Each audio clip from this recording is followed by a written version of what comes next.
Hi, this is Gary with MACMOST.com. Let's take a look at how to batch process image files using Pixelmator Pro. So Pixelmator Pro is clearly Apple's Photoshop competitor now that it's part of Apple Creator Studio. But one feature it seems to be missing is the ability to batch process image files. This is when you take a whole bunch of image files and do the same thing with all of them all at once. Like perhaps compress them or add a watermark or apply some filters or effects. If you open Pixelmator Pro and look through the menus, you won't find any batch processing tools. So it seems like this isn't possible. However, it is built into Pixelmator Pro and has been for a long time. It's just not using its own special way of doing it. Instead, it's using the system's way of batch processing things, which is shortcuts. So if we look in the Shortcuts app here and we create a new shortcut, we can look under Apps and find Pixelmator Pro. You'll see here two of them, the Apple Creator Studio version and the older version. You can use either one. I'm going to use the Apple Creator Studio version, and you'll see here a whole variety of different things that you can do in Shortcuts. And since Shortcuts is really good at handling multiple things, like multiple files at once, this is the way to batch process things using Pixelmator Pro. You're using the components in Pixelmator Pro to change the image, and you can do it for a bunch of files at once. So for instance here I've got an examples folder here with 5 different image files. They're even different formats here. Let's build this new shortcut here and do something really simple. Let's just resize and compress these files so they're smaller and consistent, perhaps for uploading to a website or sharing with someone. So I'm going to call this one Resize and Compress with Pixelmator Pro. So the first thing we want to do is get the images.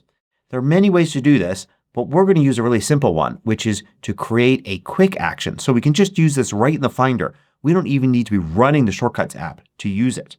So I'm going to go to the Details screen here and I'm going to say I want this to be a quick action and it's going to be used in the Finder.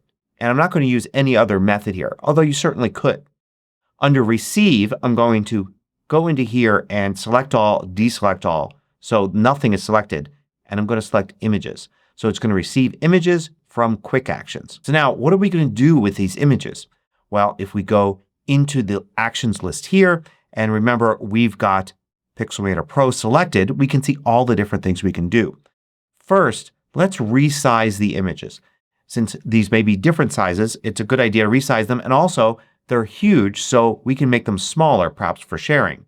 So I'm going to drag Resize Images in here and I'm going to resize the shortcut input to, and then the size is set to 640 wide.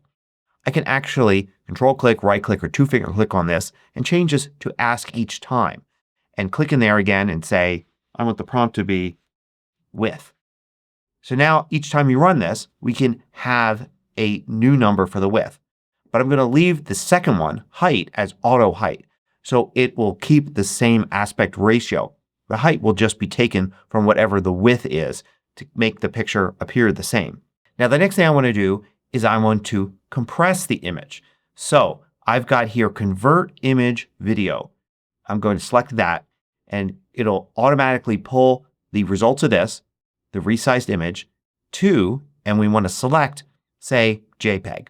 And when we select JPEG we do have the option here to select the quality. So let's move the quality down a bit so we can have nicely compressed files.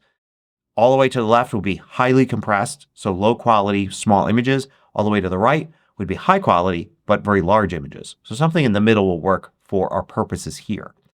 Now this won't actually produce any output. It'll just take each image and it will resize it and compress it. We want to save this out, and to do that we're going to search for Save File and drop that here. And it's going to save the converted file, and we can go into here and say Ask Where to Save. Now you may notice that we're not dealing with the fact that there are probably going to be multiple images we'll be handling here. Shortcuts deals with that automatically. The input is going to be a list of images. When it goes through Resize, Convert, and Save it's just going to do it for each item in the list. We could do a repeat loop around here, but it's not necessary unless we want to get more complex with what we're doing with each image. This will work just by itself and it's going to work as a quick action. So let's quit shortcuts here because we don't need it open. And I'm going to select these 5 files here. I'm going to control click, right click, or 2-finger click on them and look under quick actions. And sure enough, there's Resize and Compress with Pixelmator Pro. I'm going to select that. And remember, it's going to prompt us for the width. So let's say we want these to be 1000 pixels wide, which will make them smaller than what they are now. Then I'm going to click Done. It's going to go through, do it for each one. And remember, we asked it to prompt us where to save. So I'm going to go and say I want them saved right to that same location. So I'll click Open and you could see it saved a JPEG image here for each one of the existing images. If we look at this JPEG image, we could see it's 1000 wide image right there. And it's significantly smaller than what was there before because of the compression we're using. So we can look at each one here like that and check it out. If you find these videos valuable, consider joining the more than 3,000 others that support MACMOST through Patreon.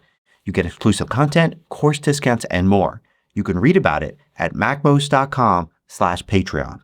Back in the shortcut itself, it's easy to make changes here. Like for instance, under the compression amount, we can click here and say ask each time. So we can have that as another thing that we change each time we run it. The same thing with the output. We can control click here and say ask each time and it'll ask us to choose from all of these.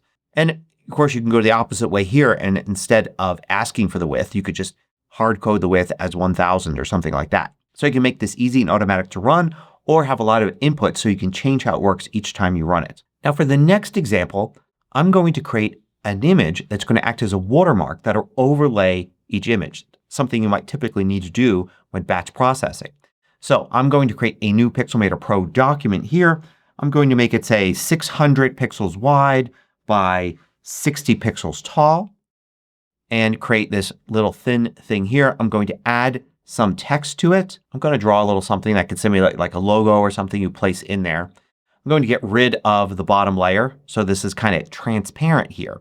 And I'm going to select both of these and apply a shadow like that. And the idea is it's black text and it's over a dark background. The white will help it stand out. So this is just going to be my example watermark. I am going to export this and save it out in a format where it will remain semi-transparent, PNG. And I'm just going to call this watermark. Now you can see I've got this little watermark graphic here and you can put that wherever you want. Let's go and create another batch processing shortcut here. And this one we'll call Watermark Images with Pixelmator Pro. And we're going to go to the details here and we're going to change it to a quick action in the Finder like before. And we're going to have it only accept images. Then we're going to go into the actions here and I'm going to look for Pixelmator Pro actions and select overlay image. So it's going to overlay what image? Well, we're going to click there to select the watermark. And it's going to overlay that on the shortcut input. We have a bunch of options here. What the position of it is. Let's do it at the bottom right. And we could change the width, height, padding. You can play with all of this. And you can even set a blend mode. Now we do want to convert the image like before for the output. So we're going to convert the overlaid image to, and we'll select JPEG here. We'll leave the quality pretty good and we'll save these files out and we will ask where to save each time. I could have easily added Resize in here as well. So it could have done everything the previous one did in addition to overlaying a watermark. Now let's try it on these. So I'm going to control click, right click, or 2-finger click and then watermark images with Pixelmator Pro.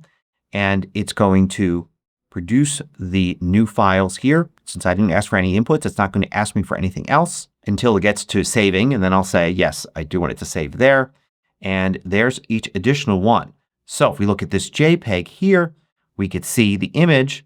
And if we look closely at the bottom right corner, right here, we could see the overlay. So we could have made that much bigger, or there was the option scale it up right there in the shortcut as well. For one more example, I'm going to start it off the same way and I'm going to use the Pixelmator Pro shortcut action automatically enhance. So it just does the auto enhance there. I'm also going to use an apply effect here and you can click here to choose the preset and these match things that are in Pixelmator Pro.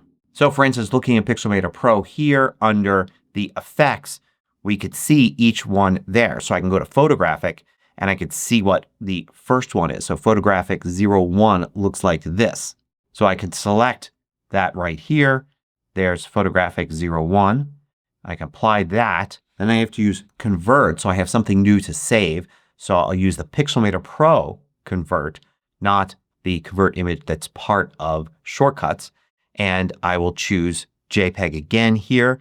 And then I will choose Save File and add that to the end, having it ask where to save. So now I can select these, go to Quick Actions, and then there's Enhance and Filter with Pixelmator Pro. I'll let that process all 5 of these and I'll save it to the same location here.